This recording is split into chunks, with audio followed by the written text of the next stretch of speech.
SP TV ਨੂੰ ਦੇਖ ਰਹੇ ਸਾਰੇ ਦਰਸ਼ਕਾਂ ਦਾ ਸਵਾਗਤ ਹੈ ਜੀ। ਮੈਂ ਜਗਸੀਰ ਸਿੰਘ ਸੰਧੂ ਹਾਜ਼ਰ ਹਾਂ ਪ੍ਰੋਗਰਾਮ ਘੁੰਟਰੀ ਲਾਈਵ ਲੈ ਕੇ। ਸੋ ਦੋਸਤੋ, ਜਿਵੇਂ ਤੁਹਾਨੂੰ ਪਤਾ ਹੀ ਹੈ ਵੀ ਕੇਂਦਰ ਸਰਕਾਰ ਵੱਲੋਂ ਇੱਕ ਪੈਕੇਜ ਜਾਰੀ ਕੀਤਾ ਗਿਆ, ਆਰਥਿਕ ਪੈਕੇਜ ਜਾਰੀ ਕੀਤਾ ਗਿਆ। ਸਾਡੇ ਪ੍ਰਧਾਨ ਮੰਤਰੀ ਨਰਿੰਦਰ ਮੋਦੀ ਜੀ ਵੱਲੋਂ ਇੱਕ ਆਰਥਿਕ ਪੈਕੇਜ ਦਿੱਤਾ ਗਿਆ ਕਰੋਨਾ ਦੀ ਮਹਾਮਾਰੀ ਤੋਂ ਬਾਅਦ, ਜਿਹੜਾ ਕਿ 20 ਲੱਖ ਕਰੋੜ ਰੁਪਏ ਦਾ ਆਰਥਿਕ ਪੈਕੇਜ ਹੈਗਾ, ਜਿਹਨੂੰ ਦੱਸਣ ਦੇ ਲਈ ਜਿਹੜਾ ਵਿਸਥਾਰ ਹੈ ਉਹ ਸਾਡੇ ਕੇਂਦਰੀ ਵਿੱਤ ਮੰਤਰੀ ਬੀਬੀ सीतारमण वो दस रही है। लगातार वो बारे जिहड़ा खुलासा कर रही हैगी। ये शायद पहली बार हो रहा है भी कोई केंद्रीय मंत्री है जिहड़ा एक पैकेज का खुलासा कर लई इन्ने दिन ला रहा होवे, पर वो फिर भी जिहड़ा समझ आ लोगों की नहीं आ रहा। आम लोगों की समझ नहीं पै रहा भी इस पैकेज दे विच की है, किहड़े वर्ग नूं की दिता गया। सो इस सारा कुछ जानने के लिए अज असीं गलबात करांगे इनकलाबी केंद्र के आगू नारायण दत्त जी नाल। नारायण दत्त जी आर्थिक मामलों बारे भी माहर ने गे, ये बड़ी डूंगी नज़र रखते हैं, बड़ी तिखी नज़र रखते हैं अजिहा मामलों के उपर। सो पहला करदे उन्हां दा स्वागत। नारायण दत्त जी तुहाडा स्वागत है जी। संधू साहब तुहाडा सारिआं दा बहुत बहुत धन्नवाद। नारायण दत्त जी, की है ये जिहड़ा पैकेज है जिहने भंबल भूसे च पा रखी है दुनिया, पता कुछ नहीं लग रहा इहदे विच है की है, किहनूं की मिल रहा है, असल विच की है जिहड़ा ये 20 लाख करोड़ रुपये का ऐलान होया, ये है की है? संधू साहब 20 लाख करोड़ रुपए के पैकेज नूं जे तुसी ये 3 दिनों तो देखोगे तो शायद तुहानूं समझ ना जी, इहनूं देखोगे तो 2014 तो चल के देखना पैना तुहानूं। जे बड़ा लंबे समय के विस्तार च नहीं जाना जी तो इन्ना क तां कष्ट सानूं सहना पैना है कि इन्ना क तां दिमाग सानूं पिछे घुमाउणा पऊ कि 6 साल पिछे जरूर चले जाओ जी। जे असीं 6 साल पिछे ना गए फिर सानूं वाकई ठीक है कि समझ नहीं पैना जी। 6 साल पहला 2014 ਦੀਆਂ ਜਦੋਂ ਚੋਣਾਂ ਹੋਈਆਂ ਸੀ, ਉਹਨਾਂ ਚੋਣਾਂ ਦੀਆਂ ਜਦੋਂ ਇਹਨਾਂ ਨੇ ਮੋਦੀ ਸਰਕਾਰ ਉਦੋਂ ਬਣੀ ਨਹੀਂ ਸੀ, ਜਦੋਂ ਭਾਰਤੀ ਜਨਤਾ ਪਾਰਟੀ ਨੇ ਆਪਦਾ ਚੋਣ ਮੈਨੀਫੈਸਟੋ ਜਾਰੀ ਕੀਤਾ ਸੀ ਤੇ ਜਿੱਤਣ ਤੋਂ ਬਾਅਦ ਜੋ ਕੁਝ ਉਹਦਾ ਹਸ਼ਰ ਹੋਇਆ, ਤਾਂ ਉਹਨੂੰ ਦੇਖੋ ਕਿ ਸਭ ਤੋਂ ਵੱਡਾ ਨਾਰਾ ਜਦੋਂ 2014 ਦੀਆਂ ਚੋਣਾਂ ਹੋਈਆਂ, ਇਹਨਾਂ ਨੇ ਕਿਹਾ ਸੀ ਕਿ ਮੈਂ ਕਾਲਾ ਧਨ ਵਾਪਸ ਲੈ ਕੇ ਜੀ, ਕਾਲਾ ਧਨ ਵਾਪਸ ਲੈ ਕੇ ਆਉਣ ਦੇ ਲਈ ਲੋਕਾਂ ਨੂੰ ਇਹ ਕਿਹਾ ਕਿ ਜਨਤਨ ਦੇ ਖਾਤੇ ਖਿਲਾਓ 15 ਲੱਖ ਰੁਪਇਆ ਹਰ ਇੱਕ ਬੰਦੇ ਦੇ ਭਾਰਤੀ ਦੇ ਖਾਤੇ 'ਚ ਮੈਂ ਪਾ ਜੀ ਜੀ।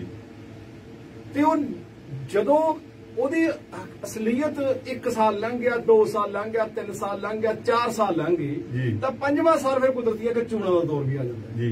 ਉਸ ਸਮੇਂ ਫਿਰ ਤੁਹਾਡੇ ਵਰਗੇ ਪੱਤਰਕਾਰ ਵੀ ਥੋੜੇ ਤੇਜ਼ ਹੋ ਜਾਂਦੇ ਆ, ਪੁੱਛਣ ਲੱਗ ਪੈਂਦੇ ਆ ਸਰਕਾਰਾਂ ਨੂੰ ਕਿ ਮੋਦੀ ਸਾਹਿਬ ਤੁਹਾਡੇ 4 ਸਾਲ ਪਹਿਲਾਂ ਜਿਹੜਾ ਤੁਸੀਂ ਸੱਤਾ ਸੰਭਾਲੀ ਸੀ 2014 ਚ, ਤੁਸੀਂ ਉਦੋਂ 15 ਲੱਖ ਰੁਪਏ ਗਰੀਬ ਮਜ਼ਦੂਰਾਂ ਨੂੰ ਖਾਤੇ 'ਚ ਪਾਉਣ ਦਾ ਕੀਤਾ ਸੀ। ਉਹਨਾਂ ਮਜ਼ਦੂਰਾਂ ਨੇ ਦਿਹਾੜੀਆਂ ਵਧੀ ਲਾਈਨਾਂ 'ਚ ਲੱਗ ਕੇ ਆਪਦੀ ਰੁਜ਼ਗਾਰ ਛੱਡ ਕੇ ਧੁੱਪਾਂ ਸੇਕ ਕੇ ਖਾਤੇ ਖਿਲਾ ਲਏ, ਤੇ ਉਹਨਾਂ ਦੇ ਖਾਤਿਆਂ 'ਚ ਆਇਆ ਧੇਲਾ ਨਹੀਂ। ਜਦੋਂ ਤੁਸੀਂ ਸਵਾਲ ਪੁੱਛਣੇ ਸ਼ੁਰੂ ਕਰਤੇ, ਮਾਫ ਕਰਨਾ, ਇਹਨਾਂ ਨੇ ਪ੍ਰੈਸ ਕਾਨਫਰੰਸ ਤਾਂ ਕਰੀ ਨਹੀਂ ਕੋਈ ਪਿਛਲੇ ਦੌਰਾਨ, ਤਾਂ ਇਹ ਪ੍ਰੈਸ ਮੀਡੀਆ ਦੇ ਸਾਹਮਣੇ ਨਹੀਂ ਆਏ। ਮੋਦੀ ਸਾਹਿਬ ਨੇ ਪੂਰੇ ਆਪਦੇ ਪਿਛਲੇ 5 ਸਾਲ ਕੋਈ ਪ੍ਰੈਸ ਕਾਨਫਰੰਸ ਨਹੀਂ ਕੀਤੀ, ਕਦੇ ਮੀਡੀਆ ਨੂੰ ਆ ਕੇ ਬਰੀਫ ਹੀ ਨਹੀਂ ਕਰਿਆ ਇਹਨਾਂ ਨੇ ਕਦੇ ਕਿਸੇ ਬਾਰੇ। ਪਿਛਲੇ 5 ਸਾਲ ਤਾਂ ਹੀ ਲੰਘੇ ਸੀ, ਆਖਰੀ ਦਿਨਾਂ 'ਚ ਜ਼ਰੂਰ ਵੋਟਾਂ ਦੇ ਸਮੇਂ 1-2 ਜਿਹੜੀਆਂ ਹੋਈਆਂ ਨੇ ਉਹ ਹੋਈਆਂ ਨੇਗੀਆਂ, ਨਹੀਂ ਤਾਂ ਇਹਨਾਂ ਨੇ ਜਿਹੜੀਆਂ ਕੋਈ ਇੰਟਰਵਿਊ ਵੀ ਹੋਈਆਂ ਉਹ ਵੀ ਮਤਲਬ ਬਣੀਆਂ ਬਣਾਈਆਂ ਇੰਟਰਵਿਊ ਸੀਗੀਆਂ। ਕਿਉਂਕਿ ਤੁਹਾਡੇ ਯਾਦ ਹੋਊਗਾ ਉਹ ਇੱਕ ਫਿਲਮੀ ਐਕਟਰ ਹੈਗਾ ਸ਼ਾਇਦ ਅਕਸ਼ੇ ਕੁਮਾਰ ਨੇ ਇਹਨਾਂ ਦੀ ਇੰਟਰਵਿਊ ਕੀਤੀ ਸੀ, ਪੱਤਰਕਾਰਾਂ ਦੇ ਸਾਹਮਣੇ ਨਹੀਂ ਸੀ ਹੁੰਦੇ। ਪੱਤਰਕਾਰਾਂ ਦੇ ਸਾਹਮਣੇ ਆਉਣ ਦੇ ਲਈ ਸਾਡੇ ਪੱਲੇ ਸੱਚ ਚਾਹੀਦਾ ਜੀ, ਕਿਉਂਕਿ ਪੱਤਰਕਾਰ ਜਿਵੇਂ ਅੱਜ ਦਾ ਮੀਡੀਆ ਬਕਾਊ ਹੋ ਚੁੱਕਿਆ, ਇਹਨਾਂ ਦੇ ਪੈਰਾਂ ਦੇ ਤਲੇ ਚੱਟ ਰਿਹਾ ਜੀ, ਪਰ ਉਹ ਸਾਰਾ ਨਹੀਂ ਹੈ ਜੀ, ਉਹ ਕੁਝ ਜਾਗਦੀਆਂ ਜ਼ਮੀਰਾਂ ਵਾਲੇ ਨਹੀਂ ਹੈ। ਜੇ ਪ੍ਰੈਸ ਕਾਨਫਰੰਸ ਕਰਨੀ ਹੈ ਤਾਂ ਵਿਸ਼ੇਸ਼ ਨੂੰ ਨਹੀਂ ਕਹਿ ਸਕਦੇ ਕਿ ਆ ਆਊਗਾ ਤੇ ਆ ਨਹੀਂ ਆਊਗਾ, ਉੱਥੇ ਫਿਰ ਸੰਧੂ ਵਰਗਾ ਵੀ ਜਾ ਸਕਦਾ, ਰਵੀਸ਼ ਕੁਮਾਰ ਵੀ ਜਾ ਸਕਦਾ। ਉਹ ਬਕਾਇਦਾ ਬੇਨਤੀਆਂ ਕਰ ਰਿਹਾ ਕਿ ਮੇਰੇ ਨਾਲ ਸਿੱਧਾ ਹੋ ਕੇ ਬੈਠ ਜਾਓ। ਮੈਂ ਛੋਟਾ ਜਿਹਾ ਬੰਦਾ ਵੀ ਮੇਰੇ ਨਾਲ ਸਿੱਧੀ ਗੱਲਬਾਤ ਕਦੇ ਕਰਨ ਦਾ ਮੌਕਾ ਨਹੀਂ। ਲੋਕ ਭਾਰਤ ਦੇ 137 ਕਰੋੜ ਲੋਕਾਂ ਨਾਲ ਮਨ ਕੀ ਬਾਤ ਸਾਂਝੀ ਕਰਦੇ ਹੋ ਤੁਸੀਂ, ਪਰ ਪੱਤਰਕਾਰਾਂ ਨਾਲ ਵੀ ਕਦੇ ਸਾਂਝੀ ਕਰ ਲਓ। ਮੀਡੀਆ ਕਿਹਾ ਜਾਂਦਾ ਕਿ ਚੌਥਾ ਥੰਮ ਹੈ ਕਾਰਜਪਾਲਿਕਾ, ਨਿਆਂਪਾਲਿਕਾ, ਵਿਧਾਨ ਪਾਲਿਕਾ ਤੋਂ ਬਾਅਦ।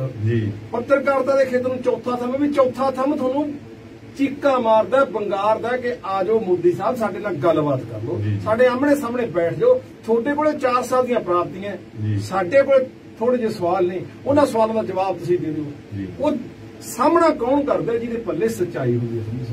ਜਦੋਂ ਮੇਰੇ ਸਵਾਲ ਉੱਠ ਵੀ ਖੜੇ ਕਿ ਮੋਦੀ ਸਾਹਿਬ ਵੀ 15 ਲੱਖ ਰੁਪਏ ਦਾ ਕੀ ਬਣਿਆ, ਤਾਂ ਫਿਰ ਭਾਰਤੀ ਜਨਤਾ ਪਾਰਟੀ ਦਾ ਪ੍ਰਧਾਨ ਤੇ ਮੋਦੀ ਸਾਹਿਬ ਦੋਨੋਂ ਕਹਿੰਦੇ ਉਹ ਤਾਂ ਜੁਮਲੇ ਸੀ ਜੀ, ਉਹ ਜੁਮਲਾ ਸੀ, ਉਹਨੂੰ ਭੁੱਲ ਜਾਓ, ਚੋਣ ਜੁਮਲਾ ਸੀ। ਅਗਲੀ ਵਾਰੀ ਫਿਰ ਵੀ ਉਹ ਆਉਣ ਵਾਲੀ ਜਿਹੜੀ ਹੁਣ 2017 ਦੀ ਚੋਣ 2019 ਦੀ ਚੋਣ ਹੋਣੀ ਹੈ, ਉਦੋਂ 15 ਲੱਖ ਵਾਲਾ ਜੁਮਲਾ ਨਹੀਂ ਹੋਊਗਾ ਜੀ। क्यों उदों की हो गया सी कि जेड़ा बाहरों काला धन कहंदे सी ਉਹੀ ਸਮਾਂ ਸੀ ਜਦੋਂ ਸਤੰਬਰ 2016 ਦੇ ਵਿੱਚ ਨੋਟਬੰਦੀ ਲਾਗੂ ਕੀਤੀ ਸੀ। ਉਦੋਂ ਵੀ ਕਹਿੰਦੇ ਸੀ ਕਾਲਾ ਧਨ ਬਾਹਰ ਆ ਜਾਊਗਾ, ਉਦੋਂ ਵੀ ਕਹਿੰਦੇ ਸੀ ਅੱਤਵਾਦ ਨੂੰ ਇਹ ਹੋ ਜਾਊਗਾ, ਉਦੋਂ ਵੀ ਕਹਿੰਦੇ ਸੀ ਦੇਸ਼ ਤਰੱਕੀ ਦੇ ਰਾਹ ਪੈ ਜਾਊਗਾ। ਜਦੋਂ ਕਾਲਾ ਧਨ ਬਾਹਰ ਆ ਗਿਆ ਤਾਂ ਮੁਲਕ ਦੇ ਵਿੱਚ ਅਸਲੀ ਧਨ ਸਾਹਮਣੇ ਆ ਜਾਊਗਾ ਤੇ ਮੁਲਕ ਤਰੱਕੀ ਦੇ ਰਾਹ ਤੇ ਪੈ ਜਾਊਗਾ। ਤਾਂ ਸੱਚ ਗੱਲ ਸੀ ਵੀ ਇੱਕ ਵੀ ਪੈਸਾ ਕਾਲੇ ਧਨ ਦਾ ਉਹ ਚ ਬਾਹਰ ਨਹੀਂ ਆਇਆ।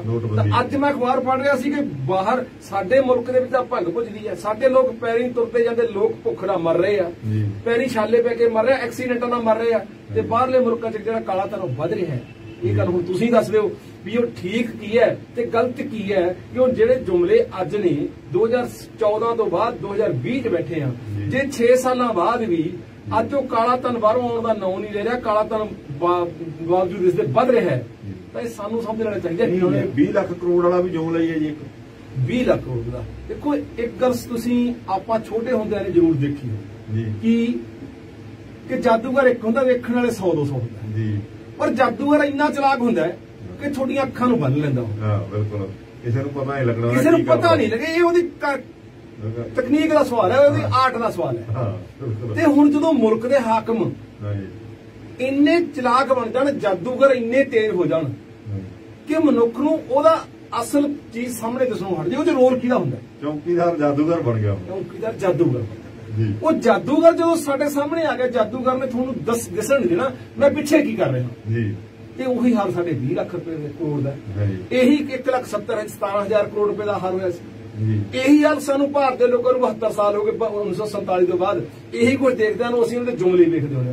ਪਹਿਲਾਂ ਵੱਡਾ ਸਮਾਂ ਲੋਕਾਂ ਨੇ ਜੁਮਲੇ ਕਾਂਗਰਸੀਆਂ ਦੇ ਵੇਖੇ ਆ, ਤੇ ਹੁਣ ਜਿਹੜੇ ਜੁਮਲੇ ਆ 6 ਸਾਲ ਤੋਂ ਬੀਜੇਪੀ ਵਾਲੇ ਵੇਖ ਰਹੇ। ਲੋਕ ਤਾਂ ਜੁਮਲੇ ਹੀ ਵੇਖੀ ਜਾਂਦੇ ਆ, ਜੁਮਲੇ ਵੇਖਦੇ ਆ। ਸਾਡੀਆਂ ਪੀੜ੍ਹੀਆਂ ਪਹਿਲਾਂ ਵਾਲੀਆਂ ਖਤਮ ਹੋ ਗਈਆਂ, ਅਸੀਂ ਉਹਨਾਂ ਪੀੜ੍ਹੀਆਂ 'ਚ ਲੰਘ ਰਹੇ ਹਾਂ। ਆਉਣ ਵਾਲੀਆਂ ਪੀੜ੍ਹੀਆਂ ਇਦੋਂ ਵੱਡੇ ਜੁਮਲਿਆਂ ਦਾ ਸਾਹਮਣਾ ਕਰਨਗੀਆਂ।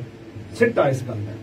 ਉਹ ਬੀਬੀ ਵਿੱਤ ਮੰਤਰੀ ਹੈ ਜਿਹੜੀ, ਉਹ ਕੀ ਖੁਲਾਸੇ ਕਰ ਰਹੀ ਹੈ ਜੀ ਲਗਾਤਾਰ? ਉਹ ਕੀ ਦੱਸ ਕੀ ਰਹੀ ਹੈ? ਉਹ ਲੋਕਾਂ ਦੇ, ਉਹ ਮੇਰੇ ਵੀ ਕੋਈ ਸਮਝ ਨਹੀਂ ਆ ਰਿਹਾ, ਲੋਕਾਂ ਦੇ ਮਤਲਬ ਦਾ ਆਮ ਲੋਕਾਂ ਦੇ ਜਿੰਨਾ ਕੁ ਮੈਂ ਸਮਝਦਾ ਇੰਨਾ ਕੁ ਆਮ ਲੋਕਾਂ ਦੇ ਵੀ ਸਮਝ ਆਉਂਦਾ। ਉਹ ਕੀ ਕਹਿ ਰਹੀ ਹੈ, ਕਿਹੜੇ ਵਰਗ ਨੂੰ ਕੀ ਦੇ ਰਹੇ ਹੈ ਜੀ? ਇਹਦੇ ਵਿੱਚ ਤੁਹਾਨੂੰ ਥੋੜੀ ਜਿਹੀ ਭੁੱਖ ਵੀ ਨਜ਼ਰ ਮਾਰਨੀ ਪਊ। 20 ਲੱਖ ਕਰੋੜ ਰੁਪਏ ਦਾ ਮੈਂ ਤੁਹਾਨੂੰ ਜਾਦੂਮਈ ਅੰਕੜੇ ਹੁੰਦੇ ਆ ਜੀ। ਇੱਕ ਅੰਕੜੇ ਅਸਲੀਅਤ ਦੇ ਹੁੰਦੇ ਆ, ਇੱਕ ਅੰਕੜੇ ਨਾਲ ਜਾਦੂ ਦੀ ਖੇਡ ਬਣਾਉਣੀ ਹੁੰਦੀ ਹੈ। ਕਿਵੇਂ ਹੈ ਵੀ ਜਾਦੂਗਰ ਪੈਸਾ ਨਹੀਂ ਕੋਈ ਕੱਢਦਾ, ਪਰ ਉਹ ਆਪਦੀ ਕਲਾ ਦੇ ਨਾਲ 1 2 3 5 700 10,000 ਰੁਪਏ ਇਕੱਠੇ, ਉਹ ਵਰਖਾ ਵੀ ਹੋ ਜਾਂਦੇ ਨੋਟਾਂ ਦੀ, ਪਰ ਉਹ ਵਰਖਾ ਹੀ ਹੁੰਦੀ, ਨੋਟ ਨਹੀਂ ਹੁੰਦੇ। ਇਹੀ ਹਾਲਤ ਹੈ ਕਿ 20 ਲੱਖ ਕਰੋੜ ਰੁਪਏ ਦੇ ਵਿੱਚੋਂ ਸਾਡੇ ਲੋਕਾਂ ਨੂੰ ਕਰਜ਼ੇ ਥੱਲੇ ਲੈ ਕੇ ਆਉਣ ਦਾ ਇੱਕ ਹੋਰ ਜ਼ਰੀਆ ਹੈ। ਜਿਨ੍ਹਾਂ ਲੋਕਾਂ ਨੂੰ ਰੋਟੀ ਦੀ ਲੋੜ ਹੈ, ਜਿਨ੍ਹਾਂ ਲੋਕਾਂ ਨੂੰ ਰੁਜ਼ਗਾਰ ਦੀ ਲੋੜ ਹੈ, ਉਹਨਾਂ ਲੋਕਾਂ ਵਾਸਤੇ ਕੁਝ ਨਹੀਂ। ਕੁੱਲ ਸਾਡੇ ਮੁਲਕ ਦਾ ਜਿਹੜਾ ਸਭ ਤੋਂ ਪਹਿਲਾ ਐਲਾਨ ਕੀਤਾ 5.94 ਲੱਖ ਕਰੋੜ ਰੁਪਏ ਦਾ ਕੀਤਾ, ਉਹਦੇ ਵਿੱਚ ਸੰਤਾਂ ਨੂੰ 45 ਲੱਖ ਸੰਤਾਂ ਨੂੰ ਕਿਹਾ ਵੀ ਅਸੀਂ 3 ਲੱਖ ਕਰੋੜ ਰੁਪਈਆ ਉਹਦੇ ਵਿੱਚ ਹੁੰਦਾ। ਉਹ ਚ ਕੀਤਾ ਕੀ ਹੈ? ਸਭ ਤੋਂ ਵੱਡਾ ਦੇਣਾ ਉਹਨੂੰ ਕਰਜ਼ਾ ਹੀ ਹੈ, ਪਰ ਕਰਜ਼ਾ ਗਰੰਟੀ ਤੋਂ ਬਿਨਾਂ ਦੇਣਾ, ਗਰੰਟੀ ਸਰਕਾਰ ਦੀ ਹੋ। ਉਹ ਤੁਹਾਨੂੰ ਅੱਜ ਨਹੀਂ ਦਿਸਦਾ ਵੀ ਉਹਦਾ ਫਾਇਦਾ ਕਿਹਨੂੰ ਹੈ। ਇਹ ਆਉਣ ਵਾਲੇ ਸਮੇਂ 'ਚ ਫਾਇਦਾ ਦਿਸੂ। ਉਹ ਕਿਵੇਂ? ਜੇ ਮਾਲਿਆ ਵਰਗੇ, ਮੋਹਲ ਚੌਕਸੀ ਵਰਗੇ, ਵਿਜੇ ਮਾਲਿਆ, ਮੋਹਲ ਚੌਕਸੀ ਤੇ ਨੀਰਵ ਮੋਦੀ, ਜਿਨ੍ਹਾਂ ਨੇ ਆਪਦੀ ਜਾਇਦਾਦ ਦੀ ਗਰੰਟੀ ਦਿੱਤੀ ਹੋਈ ਹੈ, ਜੀ ਉਹਨਾਂ ਤੋਂ ਸਾਡੀ ਸਰਕਾਰ ਧੇਲਾ ਨਹੀਂ ਵਸੂਲ ਸਕੀ, ਪਰ ਜਿਹਦੀ ਗਰੰਟੀ ਕੋਈ ਨਹੀਂ ਉਹਦੇ ਕੋਲੋਂ ਕਿੱਥੋਂ ਵਸੂਲ ਲੈਣਗੇ? ਯਾਨੀ ਗੱਲ ਕੀ ਹੈ ਕਿ 3 ਲੱਖ ਕਰੋੜ ਰੁਪਇਆ ਅਸਲ 'ਚ ਭਾਰਤੀ ਲੋਕਾਂ ਦੀ ਜੇ ਪਾਸੇ ਡਾਕਾ ਹੋਰ ਪੈਂਦਾ, ਬੋਝ ਪੈਂਦਾ ਹੈ, ਵਿਆਜ ਇਹਦਾ ਉੱਪਰ ਪੈ ਜੂ। ਬੈਂਕਾਂ ਡੁੱਬ ਗਈਆਂ ਨੇ, PMC ਪੰਜਾਬ ਮਹਾਰਾਸ਼ਟਰ ਬੈਂਕ ਪਿਛਲੇ ਸਮੇਂ ਡੁੱਬ ਗਈ, ਇੱਕ APK ਬੈਂਕ ਹੁਣ ਡੁੱਬ ਗਈ। ਉਹਦਾ ਕਹਿੰਦੇ ਵੀ 93% ਜਿਹੜਾ ਅਸਾਸੇ ਅਜਿਹੇ ਜਿਹੜੇ ਬੈਡ ਲੋਨ ਹੋ ਗਏ, NPA ਹੋ ਗਏ, ਜਿਹਦੀ ਮੁੜਨ ਦੀ ਸੰਭਾਵਨਾ ਨਹੀਂ। ਤੇ ਉਹਨੂੰ ਪੈਸਾ ਕਿਹਨੇ ਦਿੱਤਾ? ਰਿਜ਼ਰਵ ਬੈਂਕ ਨੇ। ਰਿਜ਼ਰਵ ਬੈਂਕ ਨੇ ਪੈਸਾ ਕਿਹਦਾ? ਲੋਕਾਂ ਦਾ, ਲੋਕਾਂ ਦੇ ਟੈਕਸਾਂ ਦਾ ਪੈਸਾ। ਤੇ ਜਦੋਂ ਉਹਨਾਂ ਤੋਂ ਪੈਸਾ ਜਦੋਂ ਹੋਇਆ ਕੀ ਹੈ ਕਿ 68,607 ਕਰੋੜ ਰੁਪਇਆ ਐਸੇ ਕਰੋਨਾ ਮਹਾਮਾਰੀ ਦੇ ਦੌਰਾਨ ਉਹਨਾਂ ਦਾ ਵੱਡੇ ਸੰਧਕਾਰਾਂ ਦਾ ਮਾਫ ਕਰਤਾ। ਤੇ ਹੁਣ ਇਹ ਪੈਸਾ ਕਿੱਥੋਂ ਦੇਣਗੇ ਜਿਹਨੂੰ ਐ ਪਤਾ ਹੈ ਕਿ ਮੈਂ ਤਾਂ ਦਵਾਲ ਹੀ ਨਹੀਂ ਕਿਸੇ ਨੂੰ, ਮੇਰਾ ਕੋਈ ਵਸੂਲ ਨਹੀਂ, ਮੇਰਾ ਘਰ ਨਹੀਂ, ਮੇਰਾ ਦਰ ਨਹੀਂ, ਮੇਰੀ ਸਨਅਤ ਨਹੀਂ, ਮੇਰੀ ਕੋਈ ਮਸ਼ੀਨਰੀ ਨਹੀਂ। ਜਿਹਨੂੰ ਇਹ ਪਤਾ ਹੈ ਕਿ ਮੇਰਾ ਵਸੂਲ ਹੀ ਨਹੀਂ ਸਕਦਾ ਕੁਝ, ਉਹ ਭਲਾ ਦਿਓ ਕਿਉਂ? ਜਿਹੜੀ ਅੱਜ ਉਹਨਾਂ ਦਾ ਸੱਟੀ ਇਹ ਹੈ ਕਿ ਅੱਜ ਤੁਹਾਨੂੰ ਕਰਜ਼ਾ ਦੇਵਾਂਗੇ, ਭਵਿੱਖ 'ਚ ਇਹਨੂੰ ਮਾਫ ਕਰ। ਪੌੜੀ ਹੈ ਪਹਿਲੀ ਪੌੜੀ, ਉਹਨਾਂ ਨੂੰ ਹੋਰ ਵੱਧ ਸਹੂਲਤਾਂ ਦੇਣ ਦੀ। ਉਹਦਾ ਸਿੱਟਾ, ਉਹਦਾ ਬੋਝ ਸਾਡੇ ਲੋਕਾਂ ਤੇ ਪੈਣਾ। ਇਹੀ ਕਰਜ਼ਾ ਕਿਸਾਨਾਂ ਨੂੰ ਹੈ, किसानों को सीधा कर्जा भी तुसीं 2 लाख रुपए का तुहानूं कर्जा हो देंगे। पंजाब की किसानी संधू साहब किसानी कर्जा तो पहले ही कहते कर्जा साडा माफ करो। भारत दी अज मैं जाके 250 किसान मजदूर जथेबंदियां इस गल ही लड़ रही ने कि असीं भारत दा ढिड भरन वाले लोग हां कि सानूं कर्जा नहीं चाहिए, सानूं कर्जे तो मुक्ति चाहिए है। कर्जा साडे कारण नहीं चढ़िया, असीं तां फसलां भी पालियां ने। पंजाब दा अन्न भंडार भारत दा इन्ना कि 7 साल तक लोकां दे लई एडवांस पिया ते उन्होंने तां इन्ना काम करता, उन्होंने सप्पां दी सीरियां बध लियां, टिब्बे पद्धरे करते, उन्होंने ਜਿਹੜੇ बोर्ड नीवे करते, धरती का पानी भी खा लिया, जहरीलियां दवाइयां भी पी के स्प्रे की मौतां भी कर 3,56,000 किसान खुदकशी भी कर गया पर फिर भी पैदावार करी जाता। मैं थोड़ी इसी गल रोकूंगा इत्थे, तुसीं कहने हो भी 7 साल ਲਈ ਪਿਆ ਗਾ ਤੇ ਜਿਹੜਾ 20 ਲੱਖ ਕਰੋੜ ਵਾਲਾ ਪੈਕੇਜ ਹੈ ਇਹਦੇ 5 ਕਿਲੋ ਚਾਵਲ ਦੇ ਰਹੇ ਆ, 1 ਕਿਲੋ ਦਾਲ ਦੇ ਰਹੇ ਆ ਤੇ ਫਿਰ ਉਹ 7 ਸਾਲ ਵਾਲਾ ਹੁਣ ਨਹੀਂ ਕੱਢਣਾ, ਫਿਰ ਉਹ ਕੱਢਣਾ ਕਦੋਂ ਆ ਜੀ? ਇਦੋਂ ਵਿਪਤਾ ਕਦੋਂ ਆਊਗੀ? ਇਦੋਂ ਵੱਡੀ ਵਿਪਤਾ ਆਊਗੀ ਹਜੇ? ਇਹ ਵਿਪਤਾ ਸੰਧੂ ਸਾਹਿਬ ਤੁਹਾਡੇ ਵਾਸਤੇ ਜੀ, ਇਹ ਵਿਪਤਾ ਪ੍ਰਵਾਸੀ ਮਜ਼ਦੂਰਾਂ ਵਾਸਤੇ, ਇਹ ਬਸ ਜਿਹੜੇ ਸੰਘ ਦੇ ਮਜ਼ਦੂਰ ਨੇ ਉਹਨਾਂ ਵਾਸਤੇ ਹੈ, ਖੇਤ ਮਜ਼ਦੂਰਾਂ ਵਾਸਤੇ ਹੈ। ਇਹ ਖੇਤਾਂ 'ਚ ਕੰਮ ਕਰਦੇ ਆ, ਸਾਡੀਆਂ ਕਰੋੜਾਂ ਉਹਨਾਂ ਘਰ ਘਰੇਲੂ ਔਰਤਾਂ ਵਾਸਤੇ ਹੈ। ਇਹ ਜਿਹੜੇ ਉਸਾਰੀ ਦੇ ਕੰਮਾਂ 'ਚ ਲੱਗੇ ਹੋਏ ਮਜ਼ਦੂਰਾਂ ਵਾਸਤੇ ਹੈ। ਇਹ ਛੋਟੇ ਕਿੱਤੇ ਕੰਮ ਕਰਦੇ ਜਿਹੜੇ ਰੇਹੜੀਆਂ ਫੜੀਆਂ ਵਾਲੇ ਉਹਨਾਂ ਵਾਸਤੇ ਹੈ, ਛੋਟੀਆਂ ਦੁਕਾਨਾਂ ਵਾਲਿਆਂ ਵਾਸਤੇ ਹੈ ਇਹ ਵਿਪਤਾ। ਹੁਣ ਤੁਸੀਂ ਮੈਨੂੰ ਦੱਸੋ ਵੀ ਕਦੇ ਇਹਨਾਂ ਨੂੰ ਪੁੱਛਣਾ ਵੀ ਤੁਸੀਂ 5 ਕਿਲੋ ਚੌਲ ਜਾਂ 5 ਕਿਲੋ ਕਣਕ, 1 ਕਿਲੋ ਦਾਲ ਜਾਂ 1 ਕਿਲੋ ਛੋਲੇ, ਜੇ ਕਿ ਤੁਸੀਂ ਗੁਜ਼ਾਰਾ ਕਰਕੇ ਦਿਖਾਓਗੇ ਇੱਕ ਦੀ 5 ਮਹੀਨੇ ਕੀ ਇਕੱਲਾ ਮਨੁੱਖ ਦੀ ਲੋੜ ਕਣਕ ਚੌਲ ਤੇ ਦਾਲ ਹੀ ਹੁੰਦੀ ਹੈ?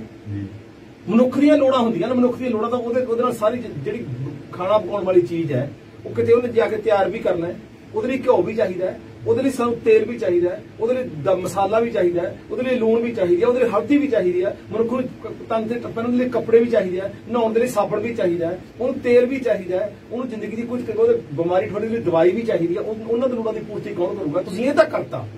ਇਹ ਘੱਟੋ ਘੱਟ ਅਕਲ ਇਹ ਉਹਨਾਂ ਤੋਂ ਹੀ ਲੈ ਲੈਂਦੇ, ਜਾਪਾਨ ਤੋਂ ਲੈ ਲੈਂਦੇ, ਇੰਗਲੈਂਡ ਤੋਂ ਲੈ ਲੈਂਦੇ, ਜਰਮਨ ਤੋਂ ਲੈ ਲੈਂਦੇ, ਕੈਨੇਡਾ ਤੋਂ ਲੈ ਲੈਂਦੇ, US ਤੋਂ ਲੈ ਜਿਹੜੇ $500 ਤੋਂ ਲੈ ਕੇ $2500 ਤੱਕ ਪ੍ਰਤੀ ਮਹੀਨਾ ਉਹਨਾਂ ਲੋਕਾਂ ਨੂੰ ਜਿਹਨਾਂ ਦਾ ਨਿਗਾਰ ਘੁੱਸ ਗਿਆ ਉਹਨਾਂ ਵਾਸਤੇ ਦਿੱਤਾ ਹੈ।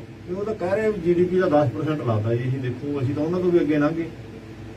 ਇਹਨਾਂ ਨੇ GDP ਆંકੜੇ ਦਾ ਦਿਖਾ ਰਹੇ ਨਾ, ਮੈਂ ਉੱਥੋਂ ਮੈਂ ਲੋਕਾਂ ਦੇ ਬਰਾਬਰ ਜਾ ਖੜਾ ਕੀਤਾ ਨਾ। ਆਪਾਂ ਬਾਰੀ-ਬਾਰੀ ਉਸ ਗੱਲ ਦੀ ਗੱਲ ਕਰੀਏ ਕਿ ਜਿਹੜਾ ਬੰਦਾ ਇੱਕ ਅਸਲੀਅਤ ਹੁੰਦੀ ਹੈ, ਇੱਕ ਜਾਦੂਮਈ ਅੰਕੜਿਆਂ ਦੀ ਖੇਡ ਹੁੰਦੀ ਹੈ ਜੀ।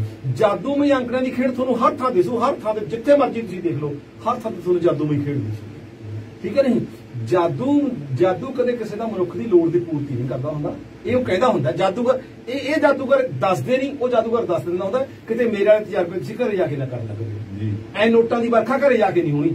ਇਹ ਤਾਂ ਮੈਂ ਥੋੜੀਆਂ ਅੱਖਾਂ ਬੰਨ ਕੇ ਮੈਂ ਤਾਂ ਤੁਹਾਨੂੰ ਦਿਖਾਵਾ ਕਰ ਰਿਹਾ। ਹਣੇ ਕਾਗਜ਼ੀ ਜਿਹੜੇ ਡਿੱਗਦੇ ਆ ਜੀ, ਵੀ ਇਹ ਜਿਹੜਾ 20 ਲੱਖ ਕਰੋੜ ਰੁਪਏ ਦੱਸਦੇ ਨਹੀਂ, ਹਣੇ ਕਾਗਜ਼ੀ RBI ਦੇ ਕਾਗਜ਼ ਨੇ, RBI ਦੇ ਨੋਟ ਹੀ ਨੇ।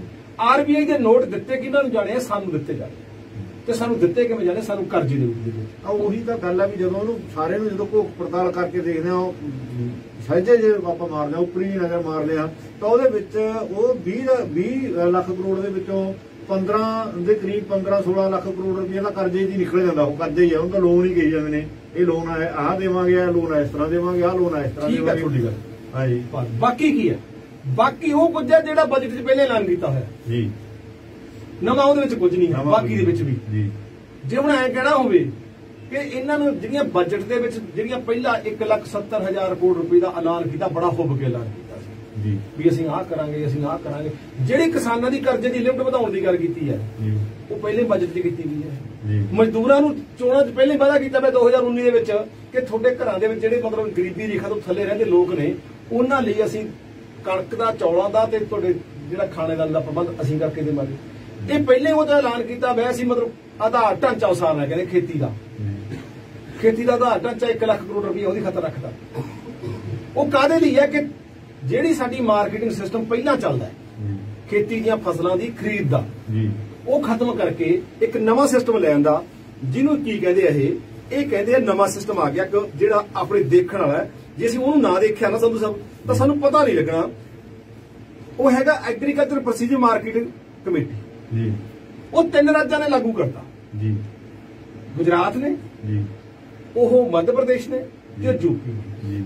ਉਹ ਜਿਹੜੀ ਸਾਡੀ ਖਰੀਦ ਸਰਕਾਰੀ ਸੀ, ਹੁਣ ਕਿਸਾਨਾਂ ਦੀ ਮੰਗ ਤਾਂ ਇਹ ਹੈ ਵੀ ਸਾਡੀਆਂ ਸਾਰੀਆਂ ਫਸਲਾਂ ਸਰਕਾਰ ਖਰੀਦਣ ਦੀ ਗਰੰਟੀ ਕਰੇ ਜੀ। ਕਿਉਂ ਫਸਲਾਂ ਰੁਲਦੀਆਂ ਨੇ ਤਾਂ ਮੰਗ ਕਰਦੇ ਆ? ਐਵੇਂ ਫਸਲਾਂ ਕੱਲੀਆਂ ਝੋਨੇ ਤੇ ਕਣਕ ਤੋਂ ਸਿਵਾਏ ਬਾਕੀ ਸਾਰੀਆਂ ਫਸਲਾਂ ਮੰਡੀਆਂ 'ਚ ਰੁਲਦੀਆਂ ਜੀ। ਬਿਲਕੁਲ ਜੀ। ਪੰਜਾਬ ਦੀ ਸਰੋਂ ਲਾ ਲਓ, ਪੰਜਾਬ ਦਾ ਗੰਨਾ ਲਾ ਲਓ, ਪੰਜਾਬ ਦਾ ਨਰਮਾ, ਪੰਜਾਬ ਦਾ कपाह ला लो, पंजाब की मूंगफली ला लो, जिहड़ी भी चीज पंजाब च पैदा होंदी है 2 फसलों तो सिवाय बाकी सारियां रोंदियां जी।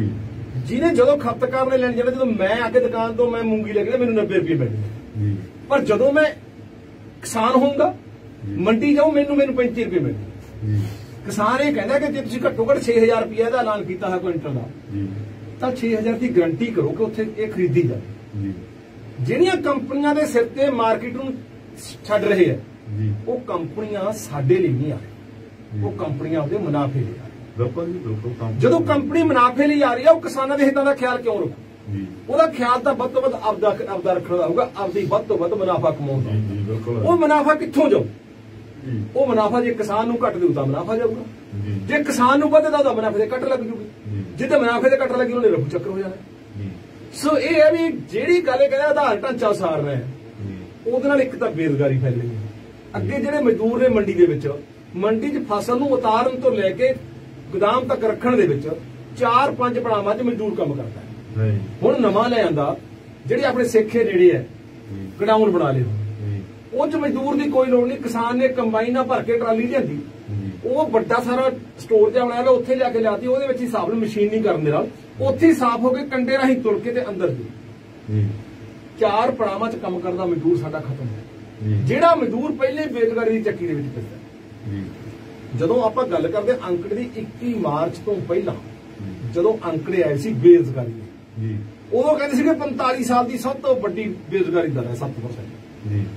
ਪਰ ਜਦੋਂ 5 ਮਈ ਦੇ ਅੰਕੜੇ ਆਏ 25.5 ਦੇ ਪਹਿਲੇ ਬੇਰੁਜ਼ਗਾਰੀ ਸਾਡੇ ਬਰਾਟ ਹੋਈ ਪਈ ਹੈ।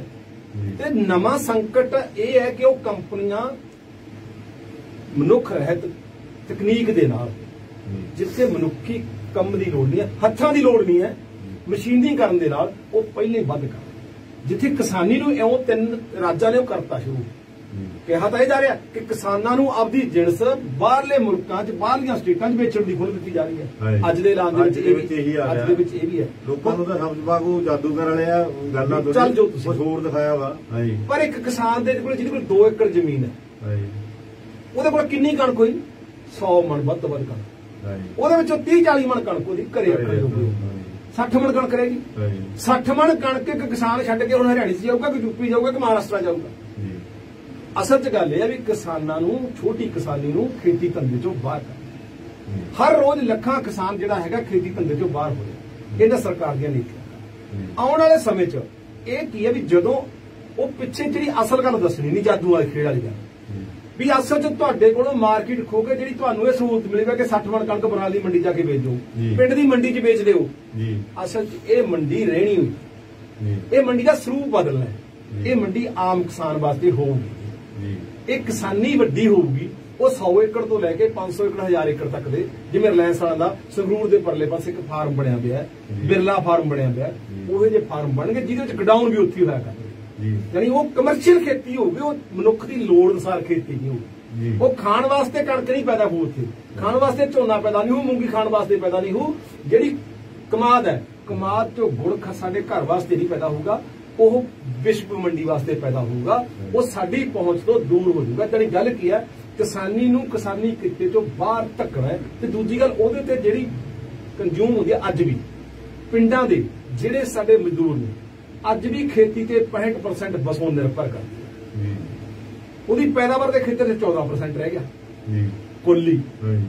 ਹੁਣ 65% ਨੂੰ ਖੇਤੀ ਨਹੀਂ ਮਹਿਦਵਾ ਸਾਡਾ ਪੇਂਡੂ ਸੱਭਿਆਚਾਰ, ਜਿਹੜੀ ਸਾਡਾ ਪੇਂਡੂ ਸੱਭਿਆਚਾਰ ਤਬਾਹ ਕਰ ਦਿੰਦਾ। ਉਹ 1 ਲੱਖ ਕਰੋੜ ਰੁਪਇਆ ਹੋਰ ਉਸ ਢਾਂਚੇ ਨੂੰ ਦੇ ਕੇ ਜਿਹੜਾ ਪਿੰਡਾਂ ਤੱਕ ਜਾਣਾ।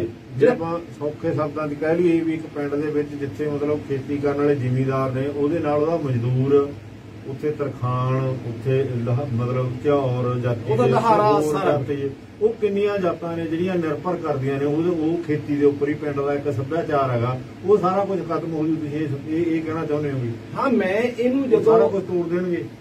ਮੈਂ ਪ੍ਰੋਫੈਸਰ ਪੀ ਸਾਈਨਾਥ ਦੀ ਗੱਲ ਕਰਦਾ ਜਾਂ ਦਵਿੰਦਰ ਸ਼ਰਮਾ ਹੋਣੀ ਜਿਹੜੇ ਇਕਨੋਮਿਸਟ ਨੇ, ਚਾਹੇ ਉਹ ਡਾਕਟਰ ਰਣਜੀਤ ਸਿੰਘ ਘੁੰਮਣ ਹੋਣੀ ਹੈ, ਚਾਹੇ ਸੁੱਚਾ ਸਿੰਘ ਗਿੱਲ ਹੋ ਰਹੀ ਹੈ, ਚਾਹੇ ਡਾਕਟਰ ਬਲਵਿੰਦਰ ਸਿੰਘ ਹੋਣੀ ਹੈ, ਉਹਨਾਂ ਦੀ ਸਾਰਿਆਂ ਦੀ ਇਹ ਗੱਲ ਸਾਂਝੀ ਹੈ ਕਿ ਅਸਲ 'ਚ ਪੇਂਡੂ ਸੱਭਿਅਤਾ ਦਾ ਸੰਕਟ ਹੈ।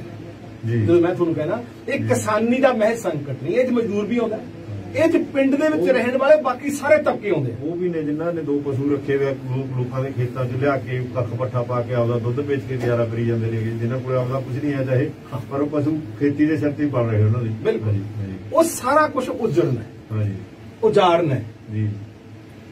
ਇਹ ਢਾਂਚਾ ਜਾਨੀ ਇਹ ਇਧਰ ਨੂੰ ਦਿਸ਼ਾ ਹੈ ਜੀ, ਜੋ ਬਜਟ ਦੀ ਦਿਸ਼ਾ ਉਹਦੇ ਉਹੀ ਦਿਸ਼ਾ ਤੁਹਾਨੂੰ ਇਸ 20 ਲੱਖ। ਇੰਨੀ ਬੇਰੁਜ਼ਗਾਰੀ ਵਧਾ ਕੇ ਫਿਰ ਸਰਕਾਰ ਨੂੰ ਕੀ ਮਿਲੂਗਾ ਇਹਦੇ ਚੋਂ? ਜਿੰਨੀ ਬੇਰੁਜ਼ਗਾਰੀ ਵਧਾ ਲੈਣਗੇ, ਜਿੰਨੀ ਮਤਲਬ ਲੋਕ ਸੜਕਾਂ ਤੇ ਆਉਣਗੇ, ਇਹ ਲੋਕ, ਇਹ ਤਾਂ ਮਤਲਬ ਇੱਕ ਤਰ੍ਹਾਂ ਦਾ ਅਰਾਜਕਤਾ ਪੈਦਾ ਹੋਊ। ਇਹਦੇ ਨਾਲ ਸਰਕਾਰ ਨੂੰ ਕੀ ਫਾਇਦਾ ਹੋਊਗਾ? ਇਹਦਾ ਸਰਕਾਰ ਨੂੰ ਇਹ ਚ ਫਾਇਦਾ ਹੋਵੇ ਨਾ ਹੋਵੇ, ਪਰ ਜਿਨ੍ਹਾਂ ਨੇ ਸਰਕਾਰ ਬਣਾਈ ਉਹਨਾਂ ਨੂੰ ਫਾਇਦਾ ਜ਼ਰੂਰ ਜੀ।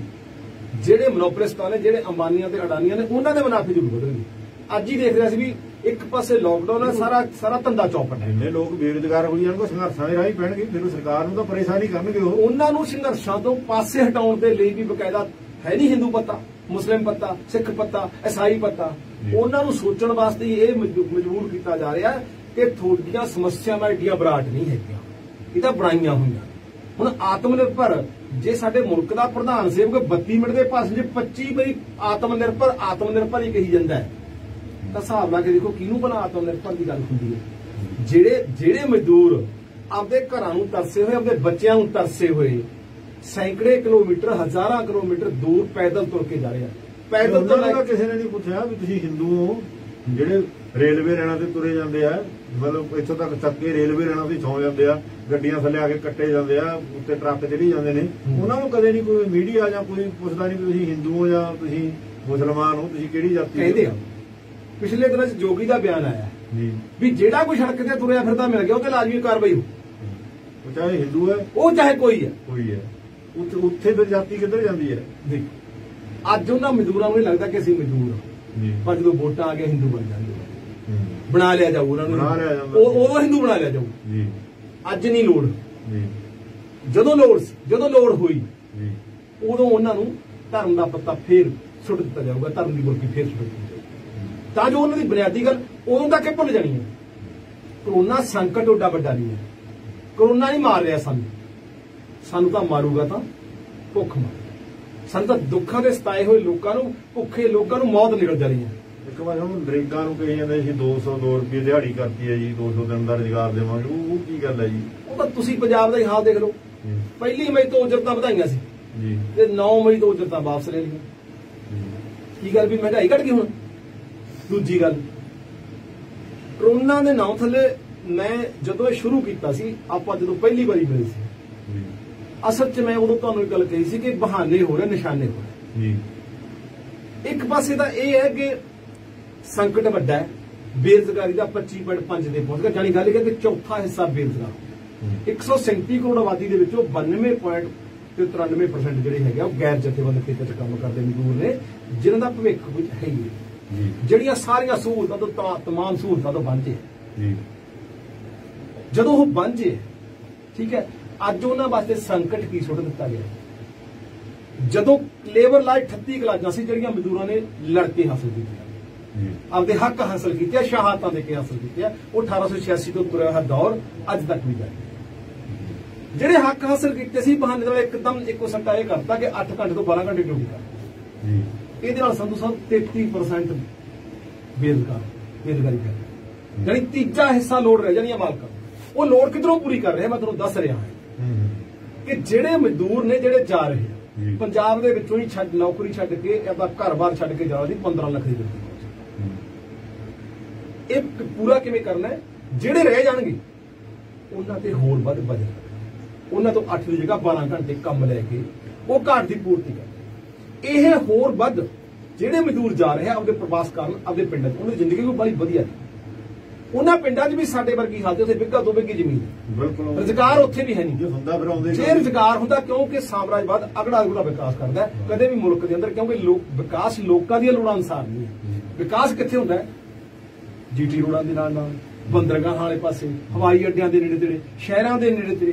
ਵਿਕਾਸ ਇਹ ਨਹੀਂ ਕਿ ਵਿਕਾਸ ਦੀ ਧੁਰੀ ਕੋਈ ਪਿੰਡ ਬਣੇ, ਵੀ ਪਿੰਡਾਂ 'ਚ ਸਨਅਤਾਂ ਹੋਣ, ਪਿੰਡਾਂ ਤੋਂ ਮਜ਼ਦੂਰ ਉੱਠਣ, ਉੱਥੇ ਰੁਜ਼ਗਾਰ ਆਪਦਾ ਕਰਨ ਦੇ ਆਪਣੇ ਘਰ ਆ ਜਾਣ, ਇਹ ਨਹੀਂ ਹੈਗਾ। ਜੇ ਬਿਹਾਰ ਦੇ, ਮੱਧ ਪ੍ਰਦੇਸ਼ ਦੇ ਮਜ਼ਦੂਰਾਂ ਨੂੰ ਰੁਜ਼ਗਾਰ ਉੱਥੋਂ ਦੀ ਸਟੇਟ ਮੁਹੱਈਆ ਕਰਦੀ ਹੁੰਦੀ, ਉੱਥੇ ਮੌਕੇ ਮੁਹੱਈਆ ਹੁੰਦੇ, ਤਾਂ ਕਦੇ ਵੀ ਉਹ ਪੰਜਾਬ ਨਾ ਆਉਂਦੇ, ਕਦੇ ਵੀ ਉਹ ਬੰਬਈ ਨਾ ਆਉਂਦੇ। ਉਹਨਾਂ ਨੂੰ ਆਉਣ ਵਾਸਤੇ ਧੱਕਿਆ ਗਿਆ। दूजी गल कि अज उजाड़न वास्ते उन्होंने धक्या। अज 1947 का उजाड़ा तो असीं भुल गए, ਉਹਦਾ उजाड़ा होर किस्म का सी, वो दो मुल्कों की वंड का सवाल सी।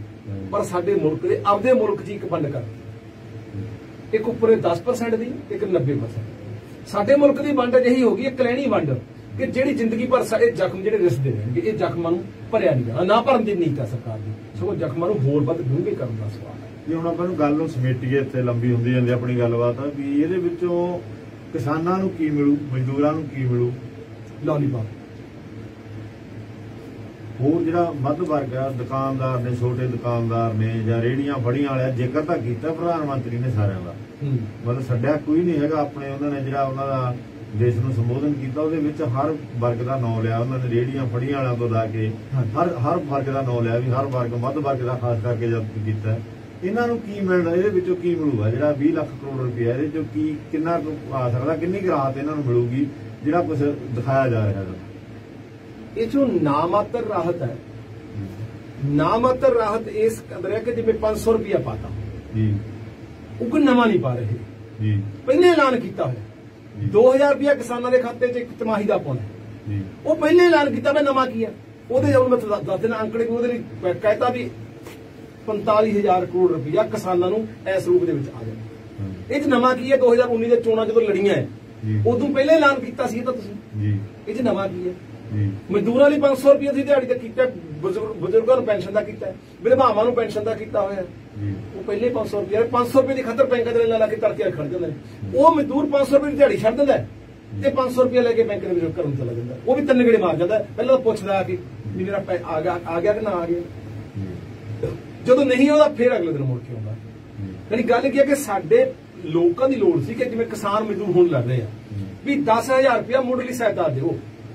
ਤੁਸੀਂ जापान वांगू $500 ਤੋਂ 2500, ਉੱਥੇ ਕੀ ਹੈ, ਉੱਥੇ 35,000 ਤੋਂ ਲੈ ਕੇ 1,38,000 1,40,000 ਤੱਕ ਦਾ ਪ੍ਰਤੀ ਮਹੀਨਾ ਉਹਨਾਂ ਮਜ਼ਦੂਰਾਂ ਨੂੰ ਜਿਨ੍ਹਾਂ ਦਾ ਰੁਜ਼ਗਾਰ ਖੁੱਸ ਗਿਆ ਉਹਨੂੰ ਪੈਕੇਜ ਦਿੱਤਾ ਗਿਆ, ਸਿੱਧੇ ਰੂਪ ਨਾਲ ਬੈਂਕ ਚ ਆਇਆ। ਪਰ ਸਾਡੇ ਜਿਹੜੇ ਤੋਂ ਪ੍ਰਭਾਵਿਤ ਲੋਕ ਨੇ 42 ਤੋਂ 44 ਕਰੋੜ ਲੋਕ ਪ੍ਰਭਾਵਿਤ ਸਿੱਧੇ ਰੂਪ ਦੇ ਵਿੱਚ, ਉਹਨਾਂ ਦੇ ਖਾਤੇ 'ਚ 5 ਪੈਸੇ ਨਹੀਂ ਆਉਣੇ ਸਿੱਧੇ ਰੂਪ ਦੇ ਵਿੱਚ ਵੀ। ਉਹਨਾਂ ਨੂੰ ਕਹਿਣਾ ਕੀ ਆ ਕਿ ਹੁਣ ਤੁਸੀਂ 10,000 ਰੁਪਏ ਦਾ ਰੇਹੜੀਆਂ ਲਾਉਣਾ ਨੂੰ ਕਰਜ਼ਾ ਮਿਲਣਾ। ਹੁਣ ਮੈਨੂੰ ਦੱਸੋ ਵੀ ਰੇਹੜੀ ਵਾਲਾ ਕਰਜ਼ਾ ਜਿੱਥੋਂ ਭਰੂਗਾ, ਉਹ ਕਰਜ਼ਾ ਚਾਕੀ ਜੇ ਉਹਨੇ ਸਬਜ਼ੀ ਵੇਚਣੀ ਹੈ, ਕਰਜ਼ਾ ਚਾਕੀ ਜੇ ਉਹਨੇ ਰੇਹੜੀ ਲਾਉਣੀ ਹੈ ਤਾਂ ਉਹ ਕਰਜ਼ੇ ਦਾ ਵਿਆਜ ਭਰੂਗਾ ਤੇ ਜਵਾਕਾਂ ਦਾ ਢਿੱਡ ਪਾਲੂਗਾ। ਜਾਨੀ ਲੋਕਾਂ ਦੀ ਲੋੜ ਤਾਂ ਇਹ ਸੀ ਕਿ ਸਾਡਾ ਦਿੱਤਾ ਹੋਇਆ ਟੈਕਸਾਂ ਦਾ ਪੈਸਾ ਇਹ ਮੋਦੀ ਦਾ ਨਹੀਂ ਹੈ, ਇਹ ਖਜ਼ਾਨਾ ਲੋਕਾਂ ਦੀ ਮੰਗ ਤਾਂ ਇਹ ਸੀ ਕਿ ਖਜ਼ਾਨੇ ਦੇ ਵਿੱਚੋਂ ਸਿੱਧਾ ਲੋਕਾਂ ਦੀ ਜੇਬਾਂ ਦੇ ਕੋਲ ਜਾਵੇ, ਲੋਕ ਰਾਹਤ ਮਹਿਸੂਸ ਕਰਨ। ਪਰ ਉਹ ਰਾਹਤ ਦੀ ਜਗ੍ਹਾ ਲੋਕਾਂ ਦੇ ਪੱਲੇ ਵੱਡੀ ਨਿਰਾਸ਼ਾ ਪਈ। ਜਿਹਨੇ ਹੁਣ ਇੱਕ ਹੋਰ ਆ ਵੀ ਘਰ ਬਣਾ ਕੇ ਦਿੱਤੇ ਜਾਣਗੇ, ਘਰ ਕੌਣ ਬਣਾਊਗਾ ਜੀ? ਫਿਰ ਬਣਾ ਕੇ ਕਿਰਾਏ ਤੇ ਤਾਂ ਮਜ਼ਦੂਰਾਂ ਨੂੰ ਦੇਣੇ ਆ, ਪਰ ਬਣਾਉਣਗੇ ਕੌਣ? ਮੈਂ ਤੁਹਾਨੂੰ ਦੱਸਦਾ ਵੀ ਕੱਲ ਮੇਰੀ ਲੁਧਿਆਣੇ ਗੱਲ ਹੋ ਰਹੀ ਸੀ, ਕਾਰਪੋਰੇਟ ਸੈਕਟਰ ਦੇ ਲੋਕ ਵੀ ਹੋਣਗੇ ਜਿਨ੍ਹਾਂ ਨੂੰ ਦੇ ਦਿੱਤੇ ਜਾਣਗੇ। ਪੰਜਾਬ ਦੇ ਲੁਧਿਆਣੇ ਦੀ ਗੱਲ ਹੋ ਰਹੀ ਸੀ ਮੇਰੀ, ਸੰਤੀ ਮਜ਼ਦੂਰਾਂ ਦੇ ਸੰਬੰਧ ਚ। ਉੱਥੇ ਮਜ਼ਦੂਰਾਂ ਨੂੰ ਜਬਰੀ ਡੱਕ ਰਹੇ ਆ ਵੀ ਜਾਣ ਨਹੀਂ ਦੇ ਰਹੇ। ਕਾਰਨ ਕੀ ਹੈ? ਉੱਥੇ ਹਿੱਤ ਜੁੜੇ ਹੋਏ, ਉੱਥੇ ਬਹੁਤ ਸਾਰੇ ਜਿਹੜੇ ਇੰਡਸਟਰੀਜ਼ ਨੇ ਉਹਨਾਂ ਨੇ 100 200 ਮਕਾਨ ਪਾਏ ਵੀ ਜੇ ਇਹ ਚਲੇ ਗਏ ਮਕਾਨ ਖਾਲੀ ਹੋ ਜਾਣਗੇ, ਉਹਨਾਂ ਦੀ ਜਿਹੜੀ ਆਮਦਨ ਦੇ ਸੋਰਸ ਨੇ ਉਹ ਖਤਮ ਹੋ ਜਾਣਗੇ। ਜਾਨੀ ਪੁਲਿਸ ਦੇ ਨਾਲ ਸਿਆਸਤਦਾਨਾਂ ਦੇ ਜੋੜ ਨਾਲ ਉਹਨਾਂ ਨੂੰ ਜਬਰੀ ਉੱਥੇ ਰੱਖਿਆ ਜਾ ਰਿਹਾ। ਹੁਣ 70,000 ਕਰੋੜ ਰੁਪਇਆ ਕਿਹਾ ਜਾ ਰਿਹਾ ਵੀ ਅਸੀਂ ਜਿਹੜੇ ਮਕਾਨਾਂ ਦੀ ਉਸਾਰੀ ਵਾਸਤੇ ਦੇਵਾਂਗੇ, ਉਹਨੂੰ ਤਾਂ ਆਪਣੇ ਬਗਾਨੇਪਣ ਦਾ ਅਹਿਸਾਸ 2 ਮਹੀਨਿਆਂ ਚ ਕਰਾਤਾ। ਜੇ ਮਕਾਨ ਬਣ ਵੀ ਜਾਣਗੇ, ਮਕਾਨ ਦਾ ਕਿਰਾਇਆ ਜੇ ਮੇਰੇ ਕੋਲ ਦੇਣ ਵਾਸਤੇ ਕੁਝ ਹੋਊਗਾ, ਮੈਂ ਤਾਂਹੀਓ ਮਕਾਨ ਚ ਰਹੂੰਗਾ। ਜੇ ਮੈਂ ਮਕਾਨ ਦੇ ਵਿੱਚ ਤਾਂ ਹੀ ਰਹੂੰਗਾ ਜੇ ਮੇਰੇ ਕੋਲ ਕੋਈ ਮੇਰਾ ਕੋਈ ਰੁਜ਼ਗਾਰ ਹੋਊਗਾ। ਜਦੋਂ ਮੇਰਾ ਕੋਈ ਰੁਜ਼ਗਾਰ ਨਹੀਂ, ਮੈਂ ਮਕਾਨ 'ਚ ਕਿੱਥੋਂ ਰਹੂੰਗਾ? ਮਕਾਨ ਚਾਹੀਦਾ ਤਾਂ ਧੱਕੇ ਬਾਹਰ ਕਰਤਾ, ਸੜਕਾਂ ਤੇ ਆ ਗਏ। ਉਹ ਤਾਂ ਯਾਨੀ ਮਕਾਨ ਦੇ ਅੰਦਰ ਵੱਸਦਾ ਬੰਦਾ ਉਹ ਸਕਦਾ ਹੈ ਜਿਹਦੇ ਕੋਲੇ ਉਹਦੇ ਪਰਿਵਾਰ ਨੂੰ ਪਾਲਣ ਪੋਸ਼ਣ ਦੇ ਸੰਧੂ ਸਾਹਿਬ ਸਾਧਨ ਹੋਣ। ਜਦੋਂ ਸਾਧਨ ਦਾ ਸਾਡੇ ਖੋਲੇ, ਹੁਣ ਸੰਤਾਂ ਨੂੰ ਅਪੀਲ ਕੀਤੀ ਜਾਂਦੀ ਹੈ, ਸੰਤਾਂ ਦੀ ਆਪਣੀ ਗੱਲ ਥਾਵੇਂ ਠੀਕ ਹੋ ਸਕਦੀ ਹੈ। ਜਦੋਂ ਸੰਤਾਂ ਨੂੰ ਲੋਕਡਾਊਨ ਲੱਗ ਗਿਆ, ਸਾਡੀਆਂ ਅਦਾਲਤਾਂ ਤੱਕ ਸਾਰੇ ਕੁਝ ਇੱਕੋ ਹੀ ਕਹਿੰਦੇ ਆ। ਉਹ ਕਹਿੰਦੇ ਅਦਾਲਤਾਂ ਨੇ ਵੀ ਕਹਤਾ ਵੀ ਅਸੀਂ ਇਹਨਾਂ ਨੂੰ ਸੜਕਾਂ ਤੇ ਜਾਣ ਤੋਂ ਰੋਕ ਨਹੀਂ ਸਕਦੇ। ਲੋਕਾਂ ਨੇ ਤਾਂ ਇਹ ਗੱਲ ਕਹੀ ਸੀ ਵੀ ਉਹ ਕਿਸੇ ਨੂੰ ਪਾਬੰਦ ਕਰੋ ਕਿ ਉਹ ਕਿਉਂ ਆਪਦਾ ਘਰ ਘਰ ਛੱਡ ਕੇ ਪਹੁੰਚਣ। ਹਿਸਾਬ ਲਾ ਕੇ ਦੇਖੋ ਕਿ 9 ਮਹੀਨੇ ਦੀ ਗਰਭਵਤੀ ਪੰਜਾਬ ਚੋਂ ਚੱਲੀ ਹੋਈ ਮਜ਼ਦੂਰਾਂ ਦੇ ਮੱਧ ਪ੍ਰਦੇਸ਼ ਨੂੰ ਜਾ ਰਹੀ ਹੈ ਤੇ ਰਸਤੇ 'ਚ ਬੱਚੇ ਨੂੰ ਜਨਮ ਦਾ ਹਾਲਤ ਇਹ ਹੈ। 8 ਸਾਲ ਦੀ 8 ਮਹੀਨੇ ਦੀ ਗਰਭਵਤੀ ਔਰਤ ਨੂੰ ਜਗਾੜ ਬਣਾ ਕੇ ਬੰਦਾ ਖਿੱਚ ਕੇ ਲਿਜਾ ਰਿਹਾ। ਇੱਕ ਟੈਚੀ ਕੇਸ ਤੇ 2 ਸਾਲ ਦਾ ਬੱਚਾ ਸੁੱਤਾ ਪਿਆ ਤੇ ਉਹਦੀ ਮਾਂ ਨੂੰ ਖਿੱਚ ਕੇ ਲਿਜਾ ਰਹੀ ਹੈ, ਬਿੰਡੀ ਬਣ ਕੇ ਖਿੱਚ ਕੇ ਲਿਜਾ ਰਹੀ ਹੈ। ਇਹ ਦਿਸਦਾ ਨਹੀਂ ਹੈ। ਪਰ ਸੁਪਰੀਮ ਕੋਰਟ ਦੇ ਵਿੱਚ ਤੇ ਸਾਡੇ ਰੇਲਵੇ ਮੰਤਰੀ ਕਹਿੰਦਾ ਭੁੱਖਮਰੀ ਨਾਲ ਕੋਈ ਮੌਤ ਨਹੀਂ। ਬੇਸ਼ਰਮੀ ਦੀ ਹੱਦ ਹੁੰਦੀ ਹੈ ਸਮਝੋ। ਇਹਨਾਂ ਨੇ ਹੁਣ ਬੇਸ਼ਰਮੀ ਵੀ ਲਾਤੀ। ਜਾਦੂਗਰ ਨੂੰ ਬੇਸ਼ਰਮੀ ਨਹੀਂ। ਜਾਦੂਗਰ ਦਾ ਜਾਦੂਗਰ ਉਹਨਾਂ ਨੇ ਖੇਡਾ ਪਾ ਕੇ ਤੁਰ ਜਾਣਾ। लोग मगरों देखते यार सच की सी, सच का ही पता लगता सच का कुछ होर सी, सो ये सच कुछ होर है।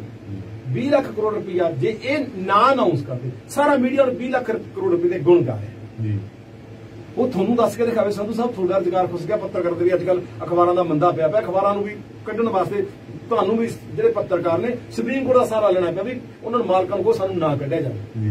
यानी एक सनत तो लैके एक कारोबारी इदारियां तो लैके ਜਦੋਂ ਇੱਕ मीडिया कर्मियों तक ਤੇ मतलब रोजगार ਤੇ खतरा मंडरा रहा है ਤਾਂ ਹਿਸਾਬ ਲਾ ਕੇ ਦੇਖੋ ਫਿਰ ਕਿੱਧਰ ਨੂੰ ਜਾਊਗਾ। ਹਰ ਬੰਦਾ ਬੇਰੁਜ਼ਗਾਰ ਕੀਤਾ ਹੈ, ਲਾਕਡਾਊਨ ਦੀ ਕੋਈ ਲੋੜ ਨਹੀਂ ਸੀ, ਇਸ ਢੰਗ ਦੇ ਨਾਲ ਜਬਰੀ ਲਾਕਡਾਊਨ ਸੀ, ਜਬਰੀ ਲੋਕਾਂ ਨੂੰ ਅੰਦਰ ਤਾੜਨਾ ਸੀ। ਸਾਡੀ ਫਿਜ਼ੀਕਲ ਡਿਸਟੈਂਸਿੰਗ, ਸਾਡੀ ਜਿਹੜੀ ਸਰੀਰਕ ਦੂਰੀ ਹੈ ਇਹ ਠੀਕ ਹੈ, ਪਰ ਸਮਾਜਿਕ ਦੂਰੀ ਨਹੀਂ, ਇਹਨੇ ਸਾਡੀ ਸਮਾਜਿਕ ਦੂਰੀ ਦਾ ਸਮਾਜਿਕ ਦੂਰੀ ਇਹਨਾਂ ਦੇ ਹਿੱਤ ਚ ਗਈ ਆ। ਜਿਹੜੀ ਮੈਂ ਪਹਿਲਾਂ ਕਿਹਾ ਸੀ ਬਹਾਨੇ ਹੋ ਰਿਹਾ, ਨਿਸ਼ਾਨੇ ਹੋ ਰਹੇ, ਉਦੋਂ ਨਿਸ਼ਾਨੇ ਕਿੱਥੇ ਵੇਢੇ ਆ। ਜਿਹੜਾ 2 ਮਹੀਨਿਆਂ ਤੋਂ ਸ਼ਾਹੀਨ ਬਾਗ ਦੇ ਵਿੱਚ ਐਜੀਟੇਸ਼ਨ ਚੱਲਦੀ ਸੀ ਨਾ ਨਾਗਰਿਕਤਾ ਸੋਧ ਕਾਨੂੰਨ ਵਾਲੀ, ਸਭ ਤੋਂ ਪਹਿਲਾਂ ਗੱਲ ਉਠਾ ਉਹਦੇ ਤੇ। ਉਦੋਂ ਬਾਅਦ ਜਿਹੜੇ ਜਾਮੀਆ ਇਸਲਾਮੀਆ ਯੂਨੀਵਰਸਿਟੀ ਦੇ ਵਿਦਿਆਰਥੀ ਸੀ ਜਿਹਦੇ ਵਿੱਚ 8 ਮਹੀਨੇ ਦੀ ਗਰਭਵਤੀ ਇੱਕ ਸਾਡੀ ਨੌਜਵਾਨ ਧੀ ਵੀ ਹੈ, ਉਹ ਤਿਹਾੜ ਜੇਲ੍ਹ ਦੇ ਵਿੱਚ ਹੈ। ਹੁਣ ਉਹਨਾਂ ਨੂੰ ਵੀ ਇਕੱਲੇ ਕਰਨ ਸੱਦ ਕੇ ਉਹਦੇ ਤੇ ਦੇਸ਼ ਵਿਰੋਧੀ ਮੁਕੱਦਮੇ ਦਰਜ ਕਰਕੇ ਉਹਨਾਂ ਨੂੰ ਅੰਦਰ ਕੀਤਾ ਜਾ ਰਿਹਾ। ਜੰਮੂ ਕਸ਼ਮੀਰ ਵਿੱਚ ਪੱਤਰਕਾਰ ਨੂੰ ਅੰਦਰ ਕੀਤਾ ਜਾ ਰਿਹਾ। ਆਨੰਦ ਤੇਲ ਤੁੰਬੜੇ ਹੈ, ਗੌਤਮ ਨੌਲਖਾ ਉਹਨਾਂ ਨੂੰ ਅੰਦਰ ਕੀਤਾ ਜਾ ਰਿਹਾ। ਪੱਤਰਕਾਰ ਨੇ ਜੇ ਕਿਸੇ ਨੇ ਮਾੜੀ ਜੀ ਖਬਰ ਚਲਾ ਦੀ ਇਹ ਸ਼ਰਿਆਮ ਵੀ ਹੋਇਆ। ਪੰਜਾਬ 'ਚ ਕਿਹੜਾ ਹੋਇਆ ਨਹੀਂ, ਇੱਥੇ ਕਿੰਨੇ ਬੰਦੇ ਦੇ ਇੱਥੇ ਹੋਏ ਨੇ ਜੀ। ਪੰਜਾਬ ਦੇ ਵਿੱਚ ਵੀ ਇਹੀ ਹਾਲ ਹੈ। ਜਿਹੜੀ ਜਿੱਥੇ ਵੀ ਤੁਸੀਂ ਸੱਚ ਬੋਲੋਗੇ ਜੀ ਉੱਥੇ ਦੇਸ਼ ਤੋਂ ਦਾ ਮੁਕੱਦਮਾ। ਹੁਣ ਮਾੜਾ ਮੋਟਾ ਮੁਕੱਦਮੇ ਆ ਕਹਿੰਦੇ ਸਰਦਾ ਨਹੀਂ, ਜਿਹੜੇ ਝੂਠ ਬੋਲਦੇ ਆ ਸ਼ਰਿਆਮ। ਭਲਾ ਪ੍ਰਵੇਸ਼ ਵਰਮੇ ਦੇ ਮੁਕੱਦਮਾ ਦੇਸ਼ ਤੋਂ ਦਾ ਕਿਉਂ ਨਹੀਂ ਦਰਜ ਹੁੰਦਾ? ਅਨੁਰਾਗ ਠਾਕੁਰ ਤੇ ਕਿਉਂ ਨਹੀਂ ਦਰਜ ਹੁੰਦਾ? ਤੇ ਦੂਜਾ ਜਿਹੜਾ ਆਪਣਾ ਸੀਗਾ ਮਿਸ਼ਰਾ, ਕਪਲ ਮਿਸ਼ਰਾ, ਜਿਹੜਾ ਸ਼ਰਿਆਮ ਕਹੀ ਜਾਂਦਾ देश के गद्दारों को गोली मारो सालों को, गद्दार वो ने, देश का मुकदमा उन्होंने दर्ज होना चाहिए कि जहां जेडे आपदे भी 22 करोड़ मुसलमानों को अज घर तो देश तो दरबदर नहीं करना चाहिए। इन्हां दा हक इस मुल्क के बशिंदे है, इस मुल्क की आजादी विच उन्हां दा हिस्सा है, कुर्बानियां दे विच उन्हां दा हिस्सा है। उन्हां नूं कहा जा रहा तुसीं बाहर जाओ ते वो शरेआम नारे लाउंदे है, उन्हां नूं तां पालिया जा रहा, उन्हां पालिया जा रहा, परोसिया जा रहा है। उन्हां दी गल नहीं सुनी जा रही। जदों लोग कहंदे कि मुकदमा CAA दी गल सुप्रीम कोर्ट सुने पहला, सुप्रीम कोर्ट वास्ते वो महत्वपूर्ण नहीं है। कहते नोएडा जाने वाली सड़क खाली करो, ये जी पहल कदमियां ਜਿਹੜੀਆਂ ਸਾਡੀਆਂ ਪਹਿਲਾਂ ਨੇ ਤਰਜੀਹਾਂ ਉਹ ਬਦਲ ਗਈਆਂ। ਤਰਜੀਹਾਂ ਹੁਣ ਜੋ ਇਥੋਂ ਦੀ ਸੱਤਾ ਕਹਿੰਦੀ ਹੈ, ਸੱਤਾ ਉਸ ਸੱਤਾ ਦੇ ਮੁਤਾਬਕ ਤਰਜੀਹਾਂ ਨੇ। ਲੋਕਾਂ ਦੀਆਂ ਤਰਜੀਹਾਂ ਕੀ ਨੇ ਹੁਣ ਪਿੱਛੇ ਜਾ ਰਹੀਆਂ, ਹੁਣ ਇਹ ਪਿੱਛੇ ਅੱਗੇ। ਇਸ ਕਰਕੇ ਬਹਾਨੇ ਹੋ ਰਿਹਾ, ਨਿਸ਼ਾਨੇ ਹੋ ਰਹੇ। ਨਿਸ਼ਾਨਾ ਆਮ ਲੋਕਾਂ ਤੇ ਸੇਧਿਆ ਜਾ ਰਿਹਾ ਆਪਦੇ ਰਾਜ ਦੀ ਉਮਰ ਲੰਬੀ ਕਰਨ ਵਾਸਤੇ, ਪਰ ਇਹ ਭੁਲੇਖਾ। ਰਾਜ ਦੀ ਉਮਰ ਲੰਬੀ ਨਹੀਂ ਹੁੰਦੀ। ਲੋਕ ਉੱਠਦੇ ਆ, ਲੋਕ ਜ਼ਬਰ ਦੇ ਬਾਵਜੂਦ ਵੀ ਉੱਠਦੇ ਆ, ਸਿਰ ਦੇ ਬਾਵਜੂਦ ਵੀ ਉੱਠਦੇ ਆ। ਇਹ 1919 ਦਾ ਜਲਿਆਂਵਾਲੇ ਬਾਗ ਦਾ ਸਾਕਾ ਗਵਾ ਹੈ ਕਿ ਹਜ਼ਾਰਾਂ ਬੰਦਿਆਂ ਨੂੰ ਤੁਸੀਂ ਗੋਲੀਆਂ ਨਾਲ ਭੁੰਨ ਦਿੱਤਾ ਸੀ, ਪਰ ਆਜ਼ਾਦੀ ਦੀ ਤਹਿਰੀਕ ਤਾਂ ਉਦੋਂ ਵੀ ਨਹੀਂ ਸੀ ਰੁਕੀ। ਅੱਜ ਵੀ ਜੇ ਜੇਲ੍ਹਾਂ ਚੱਕ ਦੇਵੋਗੇ, ਗੌਤਮ ਨੌਲਖਾ ਜੇਲ੍ਹ ਚੱਲ ਜੂਗਾ, ਸੁਦਾ ਭਾਰਦਵਾਜ ਜੇਲ੍ਹ ਚੱਲ ਜੂਗੀ, ਜੇ ਸਾਡੇ ਜਾਮੀਆ ਇਸਲਾਮੀਆ ਯੂਨੀਵਰਸਿਟੀ ਦੇ ਵਿਦਿਆਰਥੀ ਜੇਲ੍ਹ ਚੱਲ ਜਾਣਗੇ, ਜੇ ਅਰਨ ਫਰੇਰੇ ਜੇਲ੍ਹ ਚੱਲ ਜਾਣਗੇ, ਕੀ ਲੋਕਾਂ ਦੇ ਸੰਘਰਸ਼ ਰੁਕ ਜਾਣਗੇ? ਨਹੀਂ। ਜਿੰਨਾ ਚਿਰ ਬੁਨਿਆਦੀ ਤੌਰ ਤੇ ਲੋਕਾਂ ਦੀਆਂ ਸਮੱਸਿਆਵਾਂ ਹੱਲ ਨਹੀਂ ਹੁੰਦੀਆਂ, ਇਹ ਸੰਘਰਸ਼ਾਂ ਦੇ ਨਿਸ਼ਾਨੇ ਕਿਤੇ ਹੋਰ ਨੇਗੇ, ਨਿਸ਼ਾਨੇ ਕੋਈ ਹੋਰ ਟਾਰਗੇਟ ਕੀਤੇ ਹੋਏ ਨੇਗੇ, ਉਹਨਾਂ ਨੂੰ ਵੱਢਿਆ ਜਾ ਰਿਹਾ। ਔਰ ਚੌਕੀਦਾਰ ਵੱਲੋਂ ਜਿਹੜੀ ਇਹ 20 ਲੱਖ ਕਰੋੜ ਨਾਲ ਜਿਹਨੂੰ ਕਿ ਇਹਨਾਂ ਨੇ ਚੋਣ ਜੁਮਲਾ ਹੀ ਇਸ ਤਰ੍ਹਾਂ ਦਾ ਇੱਕ ਨਵਾਂ ਜੁਮਲਾ ਕਰਾਰ ਦਿੱਤਾ ਹੈ ਨਰਿੰਦਰ ਜੀ ਨੇ, ਸੋ ਇਹਦੀ ਵੀ ਲੋਕਾਂ ਨੂੰ ਛੇਤੀ ਸਮਝ ਆ ਜਾਊਗੀ। ਸੋ ਇਸ ਦੇ ਨਾਲ ਹੀ ਅੱਜ ਦਾ ਇਹ ਪ੍ਰੋਗਰਾਮ ਇੱਥੇ ਖਤਮ ਕਰਨ ਦੀ ਇਜਾਜ਼ਤ ਚਾਹੁੰਦੇ ਹਾਂ। ਫਿਰ ਮਿਲਾਂਗੇ ਕਿਸੇ ਹੋਰ ਮੁੱਦੇ ਤੇ, ਕਿਸੇ ਹੋਰ ਸ਼ਖਸੀਅਤ ਦੇ ਨਾਲ। ਤੁਹਾਡਾ ਬਹੁਤ ਬਹੁਤ ਧੰਨਵਾਦ। ਤੁਹਾਡਾ ਸਾਰਿਆਂ ਦਾ ਬਹੁਤ ਬਹੁਤ ਧੰਨਵਾਦ, ਸ਼ੁਕਰੀਆ।